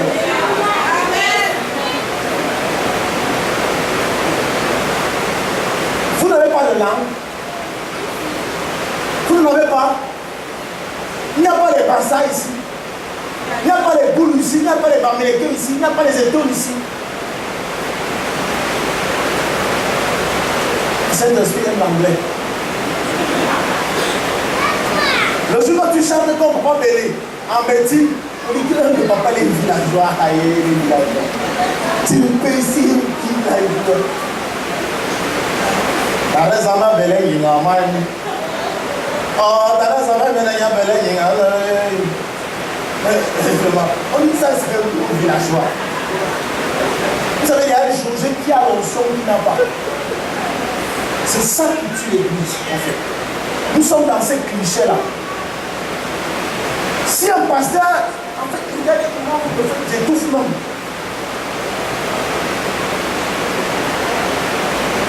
Si un pasteur ne met pas la veste, il n'est pas pasteur. S'il ne met pas le corps clergé, il n'est pas pasteur.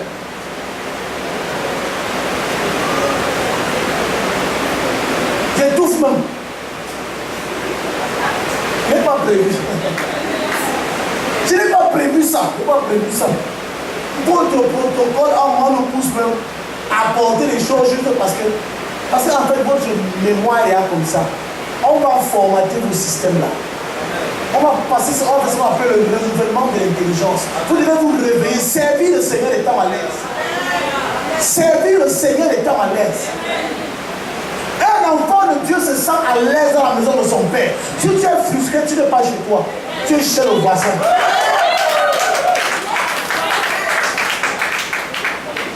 Non, on ne peut pas faire ça à l'église. Dans l'église, on parle de ce genre de choses. L'église, c'est toi. L'église, ce n'est pas le bâtiment. On parle de Dieu ici, ça ressemble à une église. Hein? Vous voyez que Dieu n'est pas ici en ce moment. Amen. Bien aimé, voilà donc connaître son identité d'enfant de Dieu. Qui est donc chrétien aujourd'hui qui ne l'est pas? Tout le monde se revendique de Dieu. Tout le monde prêche. Tout le monde prophétise. Tout le monde parle au nom de l'Éternel. Ce n'est pas un problème. Nous pouvons tous prophétiser. Nous pouvons tous parler en langue. Nous pouvons tous être fils d'Abraham. Mais il y a un problème. Il y a un problème. On peut tous être fils d'Abraham. Mais certains sont sûrement des Ismaël. D'autres des Isaac. Certains ont pour mère Agar. D'autres ont pour mère Sarah. Nous sommes tous fils d'Abraham. Nous dansons tous à l'église. Mais Dieu connaît qui sont les fils. Les fils de Sarah. Qui est ta mère? La Bible enseigne qu'Agar était jeune. Agar avait un corps disposé. Agar pouvait rencontrer un enfant de 15 ans. Et celui-ci pouvait l'enseigner. Parce que le corps était disposé. La volonté de la chair est disposée. Agar n'avait pas un problème de stérilité, ni de monopause. Elle était à l'âge de féconder. Il ne fallait qu'un spermatozoïde pour qu'elle tombe enceinte.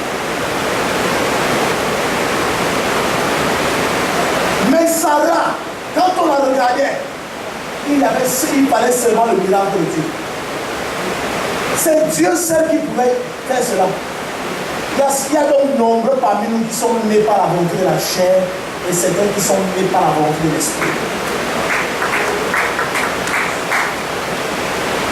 On t'a introduit à l'église parce qu'on a dit que tu es un zèle.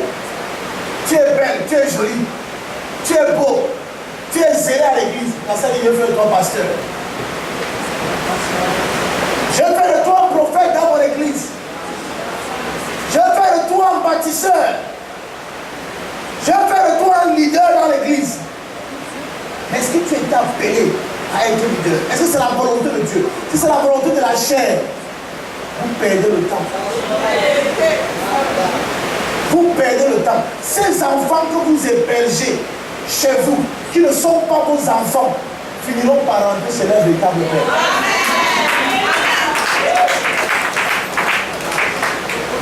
Ceux que vous croyez enfants de Dieu là, ils vont retourner chez leur véritable père à un moment donné. C'est pourquoi l'église peut grandir. Et quand elle va dîner, le pomper. L'église qui était ici où? Oh, pasteur au Gabon.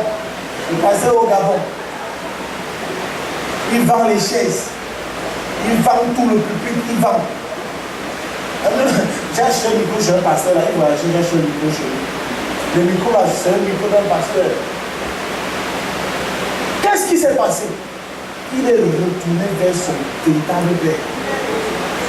Oh, on l'a vendu. Même les chrétiens l'ont vendu. Je te prête 2 de mes enfants, tu me les rends pas.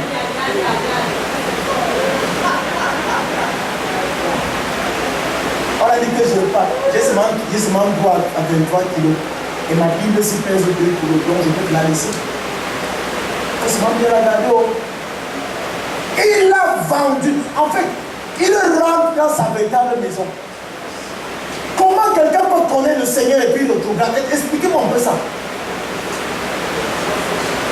Je vois ce qu'on appelait pasteur.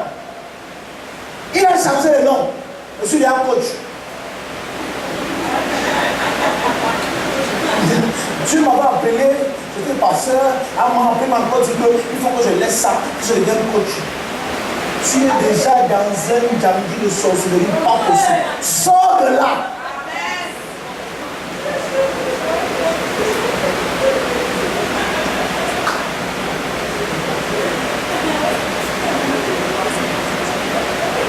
C'est le problème que nous avons. C'est le problème que nous avons. Nous suivons les gens qui suivent. Nous courons derrière les gens qui se font courir. Parce qu'en fait, nous ne connaissons pas qui nous sommes. Qui nous sommes.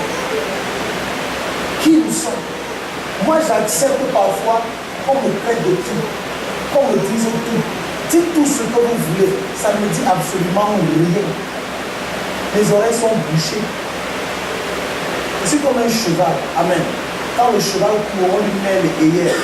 Le hier, c'est que ça, quand il va par gauche, il va par droite. Il regarde seulement devant.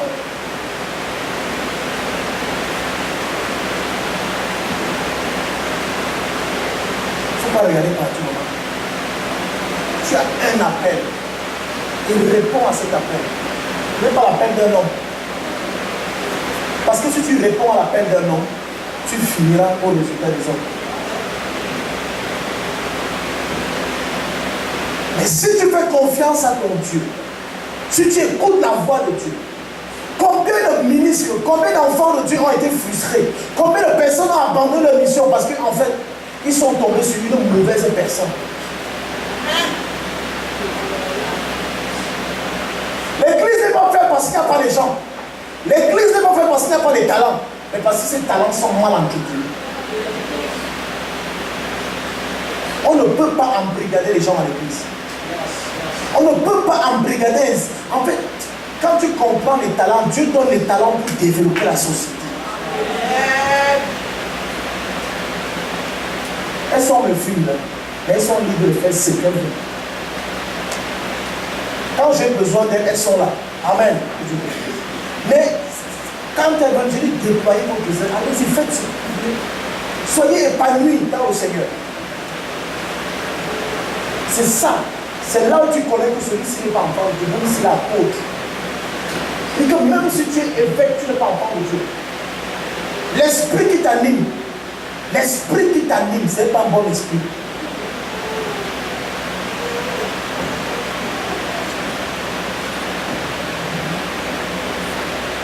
Et quand les disciples, tu formes des disciples à toi et non les disciples à Christ.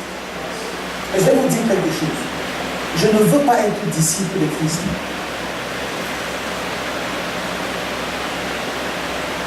Vous savez pourquoi? Vous savez pourquoi? Parce que le disciple n'entre pas dans la salle des décideurs. Le disciple se limite à la porte. Jésus est parti, les disciples sont où? Ils sont restés où? Le disciple est un accompagnateur. Or, Jésus-Christ, nous n'accompagnons pas Jésus. Alléluia. On marche ensemble. On a un projet, il est en nous. Donc, attends, il ne nous accompagne pas, nous aussi on ne l'accompagne pas. Si Christ vit en toi, comment tu l'accompagnes?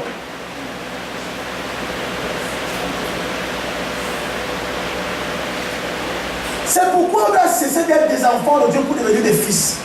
Pourquoi? Parce que lorsque le partage de l'héritage se fait, le partage de l'héritage ne se fait pas entre le père et les enfants, encore moins entre le père et les disciples, mais entre le père et les fils.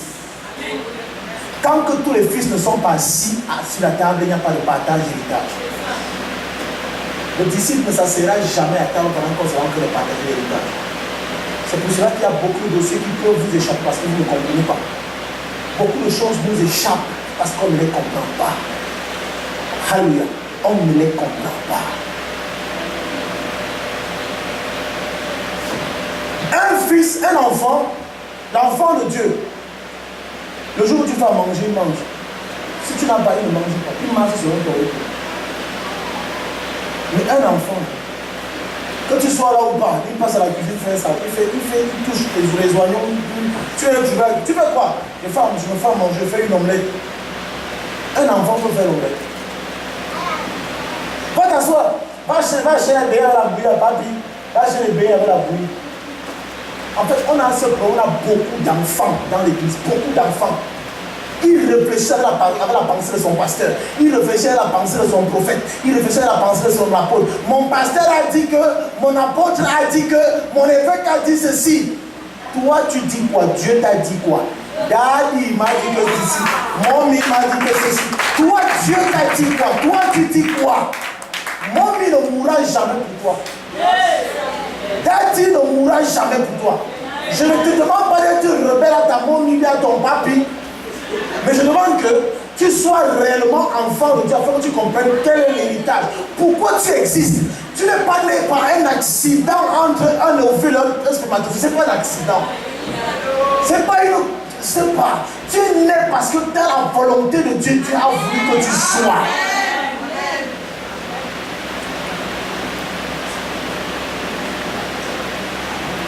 Quand je vous vois, je vois la fierté d'un pays. Je vois la fierté d'une nation. N'est-ce pas que tu es sûr que tu es la fierté de cette nation? Qu'est-ce qu'on a mis dans ta tête? Que tu ne peux rien faire, que tu ne vas rien faire, que tu es limité. Tu es limité au niveau de serviteur. Je ne suis pas serviteur. Je ne suis pas serviteur. Je ne suis pas serviteur. Le serviteur n'est pas pour héritier. À moins qu'on ne l'adopte. Si on t'adopte, alors tu deviens héritier. Mais je ne suis pas serviteur. Je vous appelle mes bien-aimés, je vous appelle mes frères. Je vous appelle mes frères. Je partage les secrets du royaume avec vous. Vous êtes au courant de ce que je vais faire. Et ce que je fais, je vous en parle. Parce que c'est notre affaire. Es-tu enfant de Dieu? Ou tu es le voisin des enfants? Parce que la Bible déclare que lorsque le peuple d'Israël sortait d'Égypte, une foule nombreuse les suivit. Est-ce que tu es là par suivisme? Est-ce que tu es là par imitation? Est-ce que tu es là parce que tu veux ressembler à quelqu'un? Amen. Est-ce que tu es là parce que tu veux faire comme les autres? Ou alors tu es là parce qu'on t'a réellement appelé?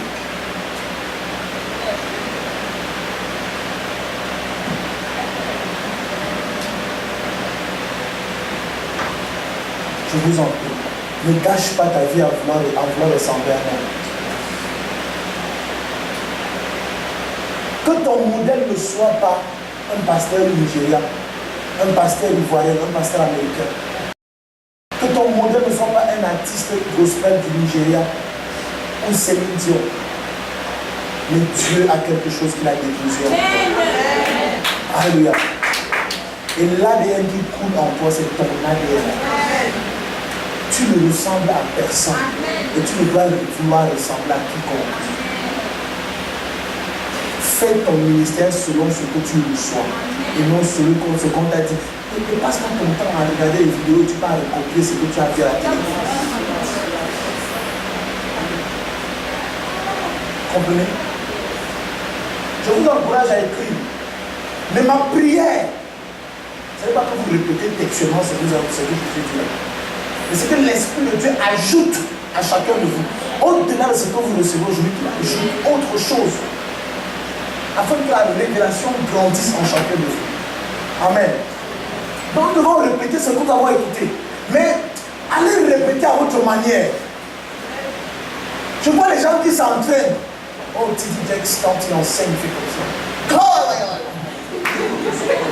On te culture devant ta glace, tu as le corps à la télé, les dames la semaine là, ton miroir est ici.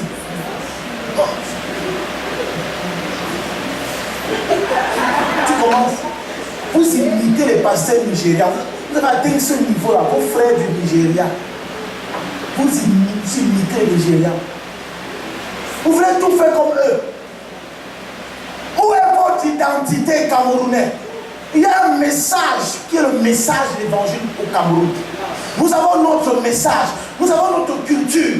Alléluia. Vous avez votre identité. Un jour, pendant que je suis en train d'enseigner, un homme de Dieu me dit, Quand je te regarde, je regarde, je trouve le samedi comme le prophète, Rodrigue de Frédéric. Pour ton fier, quoi, enlève-moi ça sur la tête. Ne me confonds plus jamais, je ne veux pas. Je le respecte, je l'aime, je l'honore. Alléluia. Mais je ne veux à aucun moment même pas lui ressembler. Dès que je commence, je vais alors lire ses cassettes, je vais lire ses vidéos afin de faire le contraire de ce qu'il fait. Oh non, tu prêches comme la roi, il faut dire que c'est bon. Je ne veux pas les roi. Ce sont des ennemis dans le ciel. Je respecte, mais je ne veux pas ressembler à la roi. Ce qu'il a, c'est ce que Dieu lui a donné. Je veux ce que Dieu m'a donné. Je ne prendrai pas le nom d'un prophète. Tous les Camerounais ont leur père spirituel seulement au Nigeria maintenant. Hier, fait des choses comme ça. En fait, c'est des choses que quand tu veux savoir, c'est. Non, mon père spirituel au Nigeria m'a donné l'offrande de connexion. L'offrande de connexion. Tu risques ta vie, tu peux rencontrer même beaucoup à la monde de tu parti chercher le type de l'offrande de connexion. Vous n'êtes pas des chrétiens. Vous portez des titres. Vous portez des titres. C'est pour ça que vous avez peur. Vous avez peur de le message. Vous avez peur de la parole. Bien-aimé, es-tu donc enfant de Dieu? Est-ce que tu es enfant de Dieu? Je ne suis pas venu donner un message qui peut plaire à quelqu'un. Mais je vais donner un message qui va renouveler ton intelligence. Il faut que ton disque dur soit formaté afin que la nouvelle information soit branchée. Que tu sois connecté à la bonne information. Parce que, on ne peut pas dominer ce qu'on ne connaît pas. Tu surfes sur une vague qui n'est pas ta vague. Tu risques la noyade.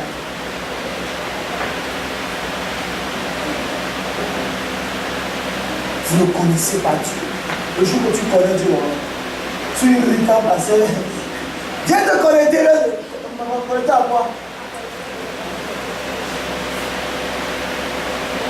Vous savez, en fait, il y a des choses quand je vois ça à l'église, je ris en fait. Je ne donne pas à l'église parce qu'il attend quelque chose. Le jour où tu me dis, prêche, tu finis de prêcher. Après, tu viens de le faire de connexion. Je dis, j'anime même tout ton message là. S'il pensait me bénir, ça c'est la semence de la condition que je posais derrière moi. Parce qu'en fait, Dieu pour me bénir n'a pas besoin que je sème quoi que ce soit. Il me bénit. Mais maintenant, mon devoir, c'est de soutenir l'œuvre de Dieu. Je donne à mon père spirituel, je donne à l'église parce que le royaume de mon père doit refléter une certaine gloire. Je ne sais rien. Je sais quoi? J'ai scellé combien de fois pour avoir la taille ici?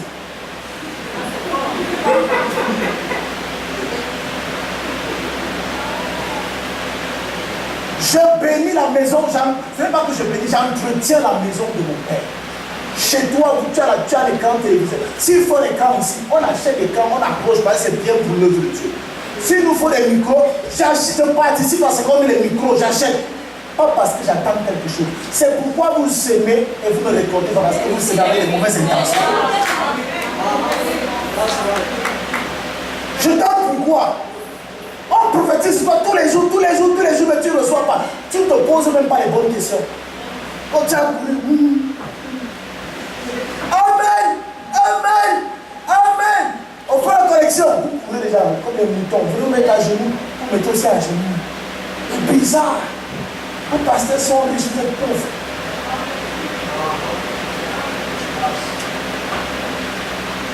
Vous voyez qu'il y a une race qui doit être bénie dans le Seigneur et une autre qui doit être pauvre. Y a-t-il une parole qui s'adresse au pasteur et une parole qui s'adresse au bébé? Alléluia. Moïse conduit ce peuple dans le pays où coule le lait et le miel. Pas pour que tu manges ce miel-là seul. Tu vas conduire mon peuple au pays dans le pays où coule le lait et le miel. Il ne t'accompagne pas dans le pays où coule le lait et le miel. Mais vous allez tous dans le pays où coule le lait et le miel. C'est-à-dire que Il mange, tu manges. Tu manges, il mange. On mange tous, nous mangeons.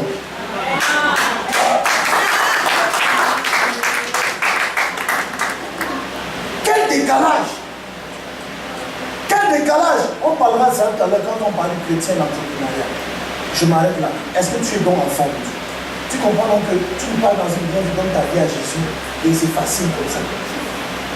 Aucun homme ne peut donner sa vie à Jésus. Aucun. Tu n'as pas de vie, tu es mort. Le mort n'a pas de vie. Tu espères avoir la vie si Jésus fait de toi son frère. Amen. Amen. Les ossements desséchés n'ont pas de foi. C'est la foi d'Ézéchiel qui ramène les ossements desséchés à la vie. Amen. Ça veut dire que si les ossements doivent le plan de vie, c'est Ézéchiel qui doit leur prêter sa vie et sa foi. Amen. Si tu n'as pas de, si tu n'es pas vivant, tu n'as aucune foi.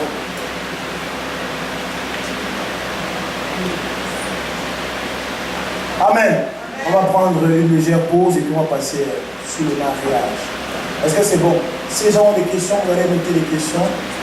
Vous allez noter, on va revenir dessus après. Alléluia. Nous prenons une petite pause de 5 minutes, puis on passe au deuxième thème. Amen. C'est bon? Est-ce que c'est bon? Voilà.